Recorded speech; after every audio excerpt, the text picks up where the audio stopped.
नमस्कार किसान साथियों, आशा करता हूँ आप सभी लोग स्वस्थ और मस्त होंगे।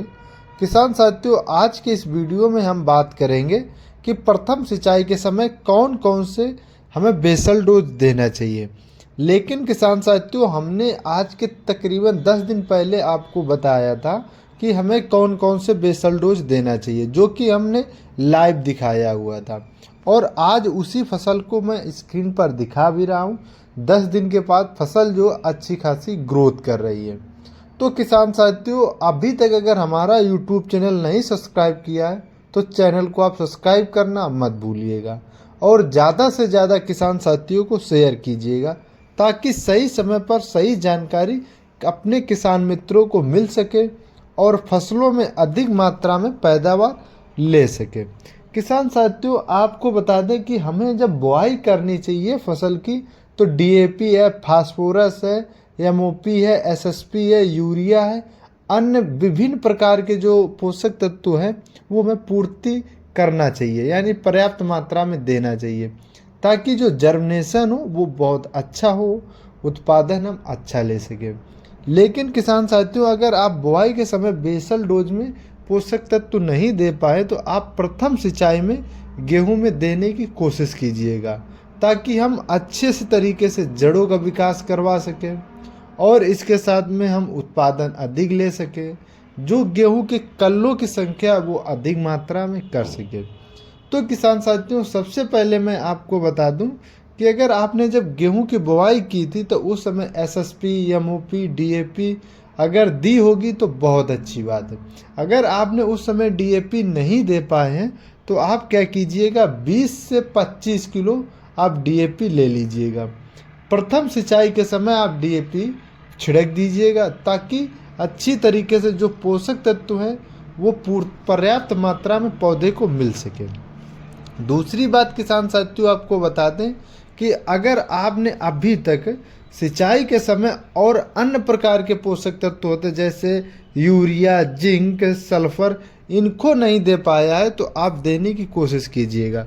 अगर बात करें तो यूरिया आपको 45 केजी ले लेना है। इसके साथ में जिंक सल्फेट आपको 33% वाली 7 से 8 केजी ले लेना है। अगर आपने इन पोषक तत्वों की अगर आप पूर्ति नहीं करते हैं तो तकरीबन 33% उत्पादन में आपको घटता हुआ दिखाई पड़ेगा। तो किसान साथियों, इसके साथ में आपको जो सल्फर आता है 90% वाला, वो आपको 3 केजी ले लेना है। इन सभी तीनों पोषक तत्वों को साथ में मिला करके खेत में छिड़क दीजिएगा और सिंचाई कर दीजिएगा। तो किसान साथियों, इन सब पोषक तत्वों को बहुत अधिक मात्रा में रोल होता है गेहूं की फसल में। अगर किसान साथियों आपके खेत में दीमक की अगर समस्या देखी जा रही है तो उससे निपटने के लिए आपको क्या करना, बायर कंपनी का रेजेंट आता है, वो आपको 2.5 किलो इसी यूरिया के साथ में मिला के आपको छिड़कना है।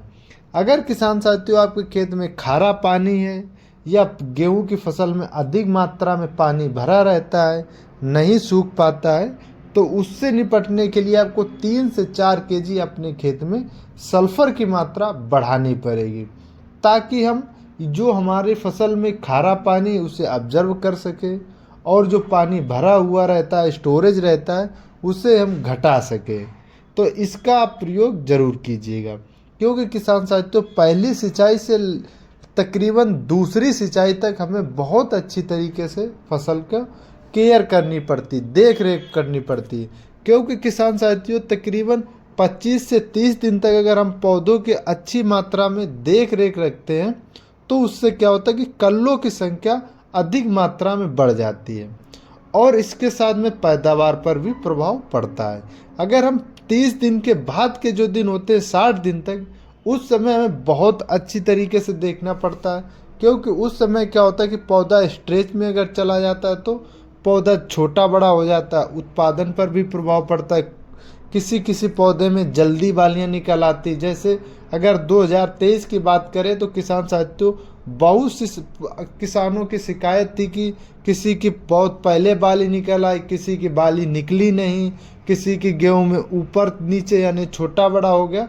तो ये सारी प्रॉब्लमें देखने को मिली थी। इनसे अगर हमें निपटना है तो अपने खेत में अच्छी तरीके से पोषक तत्वों की पूर्ति करना होगा। तो किसान साथियों, अगर आपके खेत में चौड़ी पत्ती, सकरी पत्ती, चौड़ी सकरी पत्ती या विभिन्न प्रकार के खरपतवार हैं तो हमें उसका भी स्प्रे करना होगा। उनसे निपटने के लिए किसान साथियों हमें समय समय पर स्प्रे भी करना होगा। अगर आप स्प्रे करते हैं खरपतवार का तो तकरीबन 3 से 4 पत्ती का जब खरपतवार हो जाए तब हमें पर्याप्त मात्रा में स्प्रे कर देना चाहिए, ताकि हम खरपतवार अच्छी तरीके से नष्ट कर सकें। अगर फसल में खरपतवार हम नियंत्रण कर लेते हैं तो कल्लों की संख्या, उत्पादन पर भी प्रभाव देखने को मिलता है। अगर किसान साथियों जब आप स्प्रे खरपतवार का कर रहे हों तो किसान साथियों आपको झटका भी लग जाता है फसल में, कभी पीलापन की प्रॉब्लम भी देखने को मिल सकती है।